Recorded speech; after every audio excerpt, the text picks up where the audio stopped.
Olá, amigos leitores, um bom dia para quem está conosco ao vivo, boa tarde, boa noite, boa madrugada, não sei o horário que você está aí acompanhando a gravação, mas o importante é que estamos juntos todos os dias e essa é a nossa sala de número 64 do nosso plano de 365 dias. Sem delongas, quero ir direto à leitura, quero aproveitar esses dias que a gente está aqui em uma leitura histórica e andar com o nosso plano para a gente não ficar atrasado. A gente veio aí de dias, bem longos, tantas coisas que a gente tinha que ficar explicando, interpretando, falando.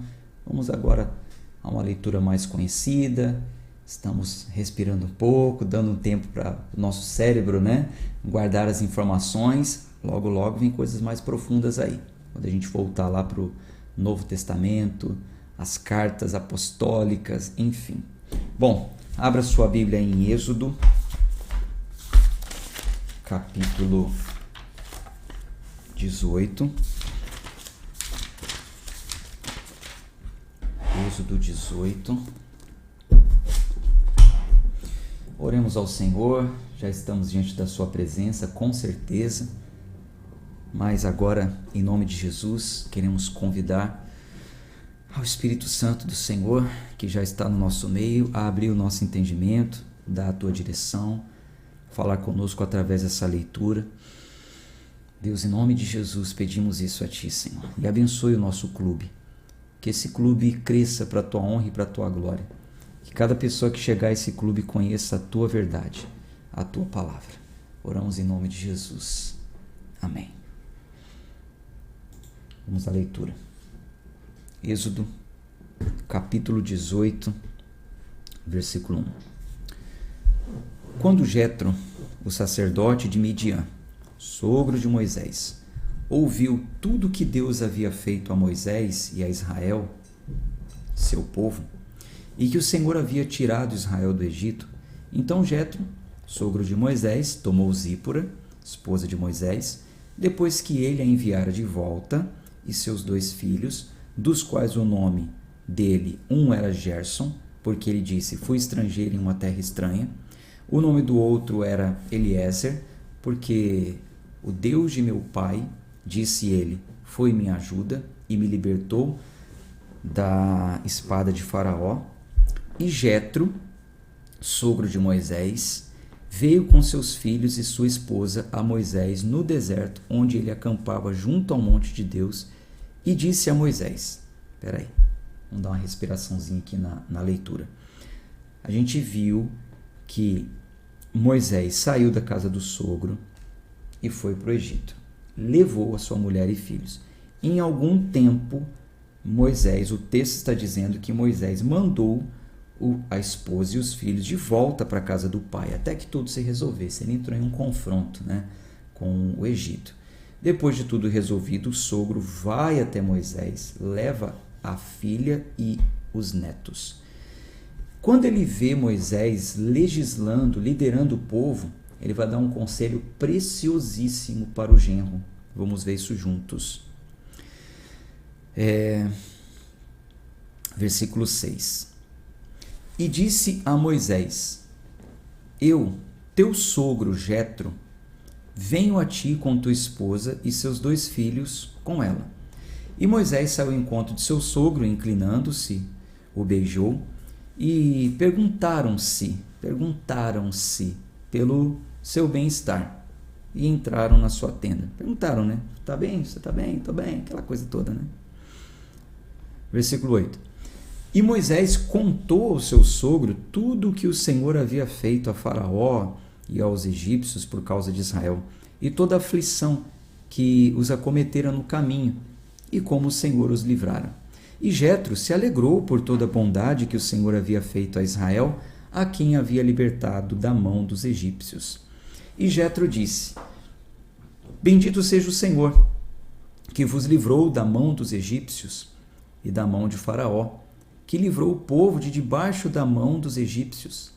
Agora eu sei que o Senhor, olha só, então olha Jetro reconhecendo o nome do Senhor, lembra? O Senhor, Jeová, agora eu sei que o Senhor é maior que todos os deuses. Então, Você vê que aqui é mais uma confirmação que antes dos eventos, o Senhor não era conhecido como Senhor acima dos outros deuses.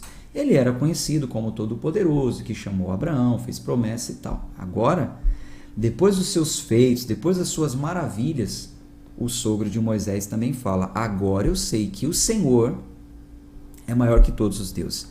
Naquilo em que se ensoberbeceram, ele prevaleceu contra eles. Os outros achavam que era mais, mas o Senhor prevaleceu contra eles. Versículo 12.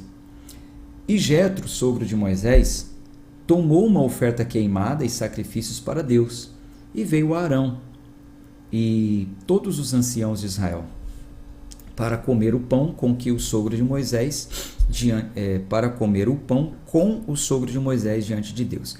E aconteceu que ao amanhecer, Moisés sentou-se para julgar o povo, e o povo estava em pé diante de Moisés desde a manhã até a tarde. E quando o sogro de Moisés viu tudo o que ele fazia ao povo, disse: o que é isso que fazes ao povo? Por que te assentas sozinho e todo o povo fica em pé diante de ti, desde a manhã até a tarde?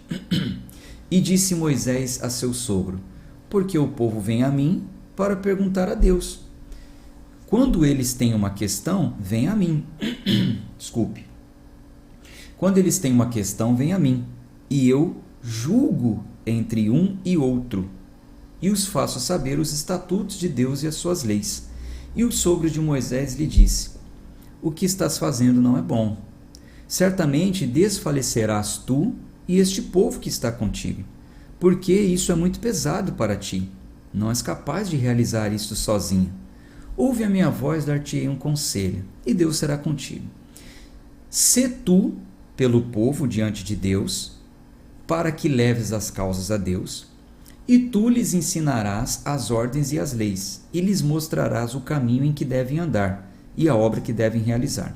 Além disso, tu proverás de todo o povo homens capazes, tementes a Deus, homens de verdade, que aborreçam a avareza, e os colocarás sobre eles, para serem governantes de 1000, governantes de 100, governantes de 50 e governantes de 10, para que julgue o povo em todo o tempo.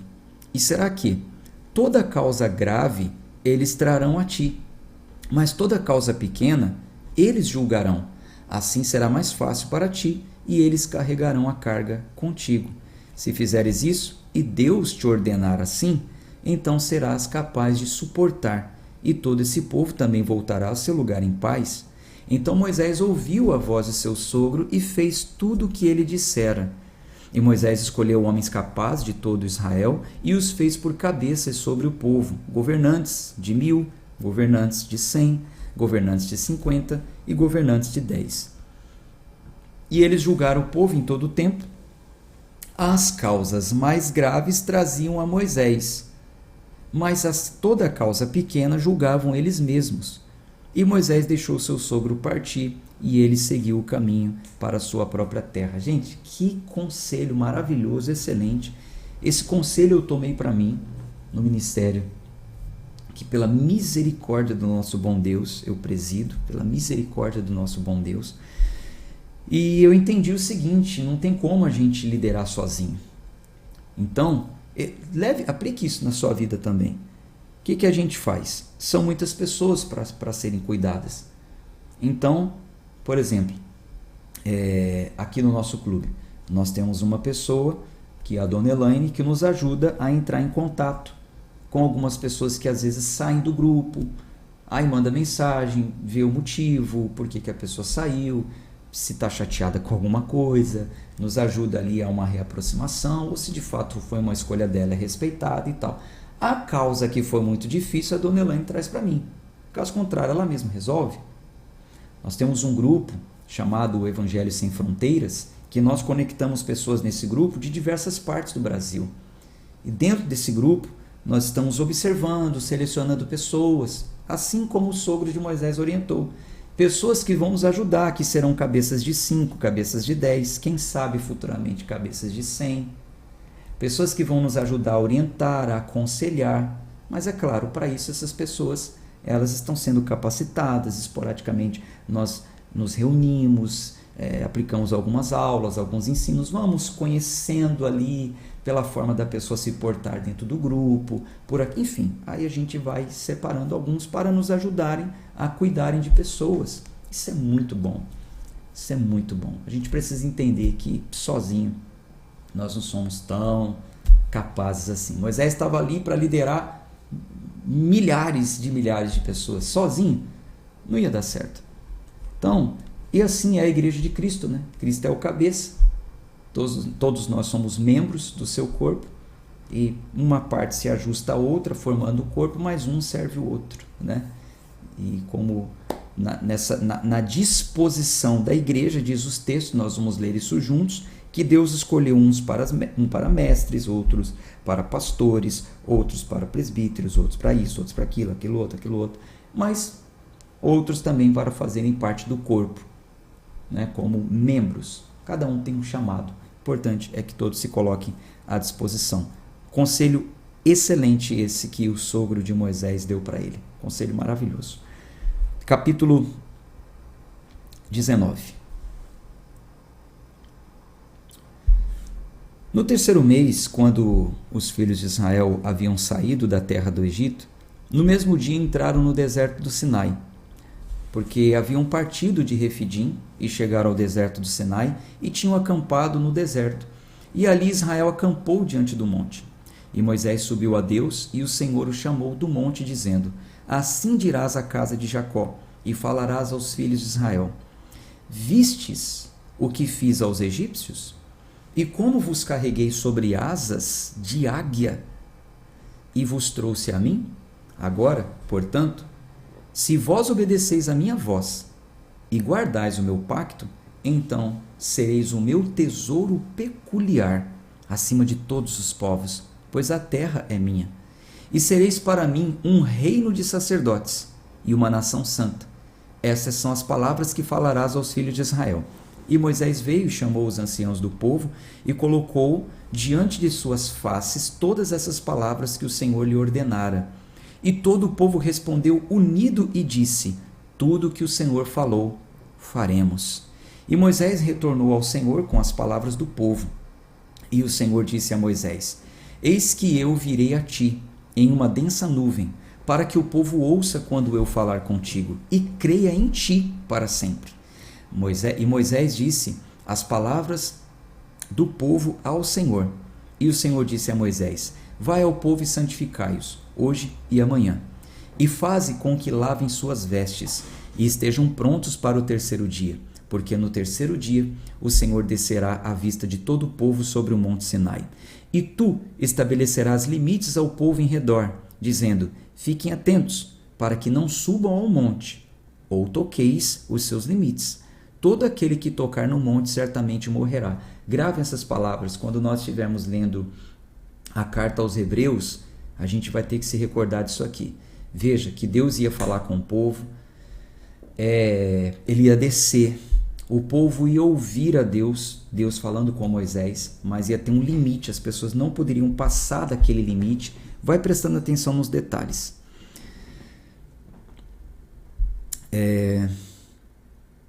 Versículo 12. E tu estabelecerás limites ao povo em redor, dizendo: Fiquem atentos para que não subais ao monte, ou toqueis os seus limites, e todo aquele que tocar no monte certamente morrerá. Versículo 13.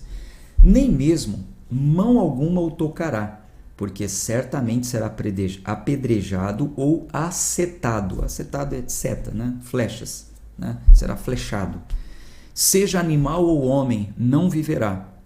Quando a trombeta soar, o toque longo, subirão ao monte. E Moisés desceu do monte ao povo e o santificou, o povo. E eles lavaram suas vestes. E ele disse ao povo: Estais prontos no terceiro dia, e não chegueis às suas esposas. Vocês se lembram que se um homem se achegasse à sua esposa, ele seria considerado impuro por causa do fluxo, o fluxo do sêmen. A gente já leu isso lá em Levíticos. Então, Moisés falou: mantenham-se puros, nem se acheguem às suas esposas. Versículo 16. E aconteceu o quê? No terceiro dia de manhã, houve trovões e relâmpagos, e uma densa nuvem sobre o monte, e a voz da trombeta soou toque longo. Assim tremeu todo o povo que estava no acampamento.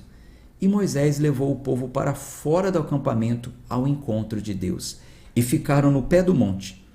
E o monte Sinai estava todo ele envolto em fumaça, porque o Senhor desceu sobre ele em fogo. E a fumaça dele subia como a fumaça de um forno, e todo o monte tremia grandemente. E quando a voz da trombeta soou o toque longo, e se tornou cada vez mais alto, Moisés falou, e Deus respondeu por uma voz. E o Senhor desceu sobre o monte Sinai, no cume do monte. E o Senhor chamou Moisés para o cume do monte, e Moisés subiu. Gente, imagina a cena, você no pé de uma montanha, a montanha pegando fogo, a montanha tremendo, barulho de trovão. Deus chama Moisés, vem até aqui. Meu Deus, que cena. Versículo 21. E disse o Senhor a Moisés. Então Moisés subiu, aí lá em cima Deus falou para Moisés, desce, adverte o povo para que não ultrapasse para ver o Senhor, e muitos deles morram. E que também os sacerdotes que se chegam ao Senhor se santifiquem, para que o Senhor não se lance sobre eles. E disse Moisés ao Senhor, o povo não pode subir o monte Sinai, pois nos ordenaste dizendo, estabelece limites ao redor do monte e santificai-o. E o Senhor lhe disse, vai, desce e subirás tu e Arão contigo, mas não deixai os sacerdotes e o povo ultrapassar para subir ao Senhor, para que ele não se lance sobre eles. Assim Moisés desceu ao povo e falou a eles. Moisés, vai lá.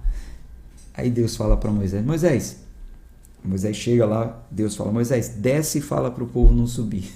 Aí Moisés, Senhor, o povo não vai subir. O Senhor não falou para pôr limite? O povo não vai subir. Aí Deus falou, desce Moisés, fala para os sacerdotes, fala para os anciãos, avisa o povo, não é para subir. Capítulo 20, versículo 1. E Deus falou todas essas palavras dizendo, eu sou o Senhor teu Deus, que te tirou da terra do Egito, da casa de servidão. Não terás outros deuses diante de mim. Não farás para ti nenhuma imagem esculpida, ou qualquer semelhança de alguma coisa que está em cima no céu, ou que está embaixo na terra, ou que está embaixo ou que está na água abaixo da terra. Não te curvarás diante delas, nem as servirás, porque eu, o Senhor teu Deus, sou um Deus ciumento, que visito a iniquidade dos pais sobre os filhos, até a terceira e quarta geração daqueles que me aborrecem. E mostro misericórdia a milhares dos que me amam e guardam os meus mandamentos. Eu destaquei aqui, eu grifei isso aqui, grife na sua Bíblia também, o seguinte, o que nós notamos aqui? Vamos interpretar esse texto aqui. Nós notamos que o pecado de idolatria é muito grave. E o pecado de idolatria, ele pode passar de geração em geração. Leia o texto. Antes ele está falando para não fazer imagens, certo? Para não se curvar a elas e não servi-las. Por quê? Porque eu sou o Senhor teu Deus, sou um Deus ciumento, e eu visito a iniquidade dos pais sobre os filhos, até a terceira e quarta geração daqueles que me aborrecem. Eu mostro misericórdia aos que me amam. O que acontece aqui? O pecado de idolatria, ele pode passar de geração em geração. Por quê? Porque tradicionalmente as famílias guardam essas práticas. Um filho de um pai e mãe católico é muito provável que se torne católico. Isso vai passando de geração em geração. Aí que está o problema. É aí que a coisa pega. Católico que eu falo, gente, não é tá destratando nenhum católico, eu sei que tem muitos aqui também lendo, mas é por causa da idolatria, da prática de idolatria, de adorar a outras imagens, enfim, isso é coisa que os nossos amigos católicos com o tempo vão lendo, vão entendendo e vão tomando decisões por si e por ação do Espírito Santo, para abandonar práticas que não agradam a Deus. É o que está na Bíblia, né? São nossos irmãos e é o que está na Bíblia. Então veja, aqui Deus está dizendo que essa prática de iniquidade seria visitada de geração em geração, porque isso estava aborrecendo ao Senhor. não é que é uma maldição hereditária, né? Porque às vezes as pessoas pegam esses versículos e falam, tá vendo? Ó, existe maldição hereditária, porque o pai aí passou para o filho, aí passou por neto. Não tem nada a ver isso, não tem nada a ver. A Bíblia não fala sobre esse tipo de maldição hereditária, muito pelo contrário. Eu vou ler dois versículos aqui para libertar você desse negócio, porque às vezes tem até propaganda, né? Venha para um culto de quebra de maldição hereditária, porque o seu pai pecou, porque o seu pai era viciado e agora isso está refletindo no filho. O filho está debaixo de uma maldição. O demônio que acompanhava o pai que tinha tal problema, o pai morreu e agora esse demônio está no filho. Nada a ver. Conversa de enganador. Deuteronômio, capítulo 24, versículo 16. Vamos lá, vamos renovar nossa mente com a verdade e com a palavra. Veja. Leia aí, eu grifei de laranja.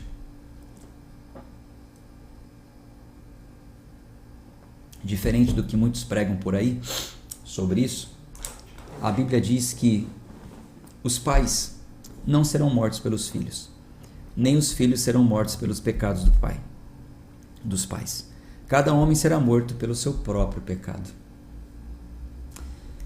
Isso é Novo Testamento, isso é Velha Aliança. Vamos para o Novo Testamento então. João, existem muitas referências, tá? Só estou dando duas para vocês. João, capítulo 9, versículo 1. E quando Jesus passou, viu um homem que era cego de nascença. E os seus discípulos lhe perguntaram, dizendo: Mestre, quem pecou para que ele nascesse cego? Para que nascesse cego este homem? Os seus pais? E Jesus respondeu: Nem este pecou, nem os seus pais, mas para que nele se manifestassem as obras de Deus. Olha os discípulos com o pensamento natural e mundano. Seu filho está doente? A culpa é de alguém. É uma maldição hereditária. É uma doença que passou do pai para o filho. É um demônio. É um pecado. Por que ele está passando? Logo quero encontrar um porquê. Jesus tira o porquê e coloca um para quê. Não foi porque os pais pecaram, não foi por causa do pecado dele, mas foi para que se manifeste nele as obras de Deus. Então, esses dois versículos refutam esse ensino errado sobre maldição hereditária. Refutam. Não tem esse negócio do filho pagar pelo que o pai fez. E isso ficar passando de geração em geração. Todas as maldições foram quebradas e anuladas. Lembra que nós lemos ontem? Cristo triunfou na cruz do Calvário sobre todas as maldições. Mas e o que eu estou passando? O que o meu filho está passando? É para a glória de Deus.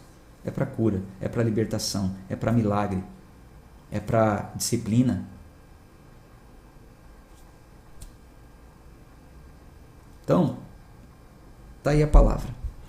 Vamos voltar lá para Êxodo, capítulo 20.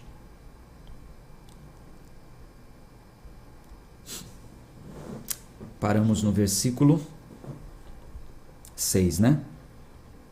E mostro misericórdia aos milhares dos que me amam e guardam os meus mandamentos. Então, da mesma forma como uma família idólatra, aquilo vai sendo passado de geração em geração, aquele aborrecimento, isso pode ser quebrado quando há uma conversão, e aí você passa o correto para os seus filhos. Ensine os seus filhos para que Deus visite milhares e milhares dos seus familiares através do ensino, né? Que eles, por eles obedecerem o ensino correto. Versículo 7. Não tomarás o nome do Senhor teu Deus em vão, porque o Senhor não terá por inocente aquele que tomar o seu nome em vão. O que é tomar o nome do Senhor teu Deus em vão? Usar o nome do Senhor em vão está ligado a jurar falsamente, sabe? Mentir e colocar o nome do Senhor no meio para trazer seriedade, porém com a intenção de enganar. Eu juro por Deus. Ele está mentindo, mas está jurando por Deus. Isso é chamar o nome do Senhor teu Deus em vão. Versículo 8. Lembra-te do dia do Shabat para mantê-lo santo. 6 dias trabalharás e farás toda a tua obra. Mas o sétimo dia é o Shabat do Senhor teu Deus. Nele não farás obra alguma, mas nem tu, nem teu filho, nem tua filha, nem teu servo, nem tua serva, nem teu gado, nem teu estrangeiro que está dentro das tuas portas. Então a ordem era essa. Jesus vem, ele traz uma nova interpretação, nós já lemos isso, tá? Nós já lemos isso. E alguns legalistas que viviam ainda de acordo com essa lei foram confrontados por Cristo. Prometo para você que ainda esse ano vou te dar a oportunidade de ir para um outro ambiente. Aí nesse outro ambiente a gente vai estudar todos os pontos que falam sobre o sábado, tá bom? Mas eu acredito que só pela leitura, interpretando de forma correta, você já entendeu que hoje não precisamos mais seguir isso aqui. Esse mandamento dessa forma foi descontinuado por Cristo, que é o Senhor do sábado, tá? O único princípio que se mantém é o do descanso, mas isso entra como lei civil. Aí tem leis trabalhistas para te defender. Se você trabalha 7 dias direto e não tem folga, então o seu patrão está cometendo um crime, né? De acordo com as leis trabalhistas. Você precisa ir atrás dos seus direitos, a não ser que você receba por isso, né? Bom, vamos continuar aqui. Versículo 10, mas o sétimo dia é o Shabat do Senhor teu Deus, nele não farás obra alguma, nem tu, nem teu filho, nem tua filha, nem teu servo, nem tua serva, nem teu gado, nem teu estrangeiro que está dentro de tuas portas. Pois em 6 dias o Senhor fez o céu. Então está dando exemplo do próprio Deus. Ó. Em 6 dias o Senhor fez os céus e a terra e o mar e tudo que neles há, e descansou no sétimo dia. Portanto, o Senhor abençoou o dia do Shabat e o santificou. Honra teu pai e tua mãe, para que se prolongue os teus dias na terra que o Senhor teu Deus te dá. Não assassinarás, não cometerás adultério, não furtarás, não darás falso testemunho contra o teu próximo, não cobiçarás a casa de teu próximo, não cobiçarás a mulher de teu próximo, nem o servo, nem a sua serva, nem o seu boi, nem o seu jumento, nem alguma coisa do teu próximo, né? Nem o seu carro, nem a sua casa, nem o seu dinheiro, nem o seu salário, nem nada, né? Versículo 18. E todo o povo viu os trovões e os relâmpagos e o barulho da trombeta e o monte fumegando. E quando o povo viu isso, apartou-se e ficou de longe. E disseram a Moisés: fala tu conosco e ouviremos, mas não permitas que Deus fale conosco para que não morramos. O povo ficou com medo. Quando o povo viu ali Deus falando com Moisés, trovão, fogo, aquela coisa, não terás outros deuses diante de mim. Então, o povo ficou com medo, falou: Moisés, faz o seguinte, fala tu conosco. Deus fala com você e você fala com a gente vai se afastar um pouquinho aqui. Versículo 20. E disse Moisés ao povo: não temais, pois Deus veio para vos provar, e para que o seu temor esteja diante de ti para vós, para que não pequeis. E o povo ficou de longe, e Moisés se aproximou da densa escuridão em que Deus estava. E disse o Senhor a Moisés: assim dirás aos filhos de Israel: vistes que falei a voz do céu? Não fareis comigo deuses de prata, nem fareis para vós deuses de ouro. Um altar de terra me farás, e nele santificarás as tuas ofertas queimadas, e as tuas ofertas pacíficas, as tuas ovelhas e os teus bois. Em todos os lugares em que eu registrar o meu nome, virei a ti e te abençoarei. E se me fizeres um altar de pedra, não o edificarás de pedra esculpida, porque se levantares tua ferramenta sobre ele, já o profanás. Vai levantar um altar de pedra, então pega a pedra do jeito que ela é e vai juntando. Não é para esculpir, não é para com nenhuma ferramenta mexer na pedra. Tem que ser uma pedra original. Né? Um altar erguido ao Senhor teria que ser de pedras originais. Versículo 26.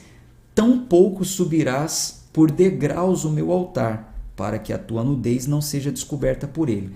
Aqui, até o momento, a gente vai ver depois, até o momento as vestes das pessoas que se achegavam até o altar, dos sacerdotes, ainda eram vestes comuns.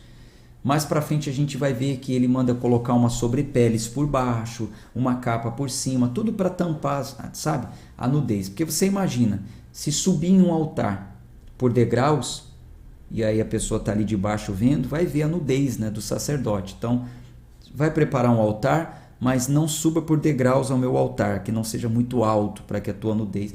Gente, Deus cuidando do seu povo, Deus ensinando, Deus disciplinando, até a forma de se vestir. Deus maravilhoso, né? Bom, a gente para por aqui na nossa leitura de conhecimento. Deixo para você um abraço de fé e de força. Vou enviar logo mais os detalhes que eu escrevi, que eu anotei aqui no PDF para vocês lá no grupo, tá bom? Deus abençoe. A gente se encontra amanhã, se Deus quiser. Tchau, tchau.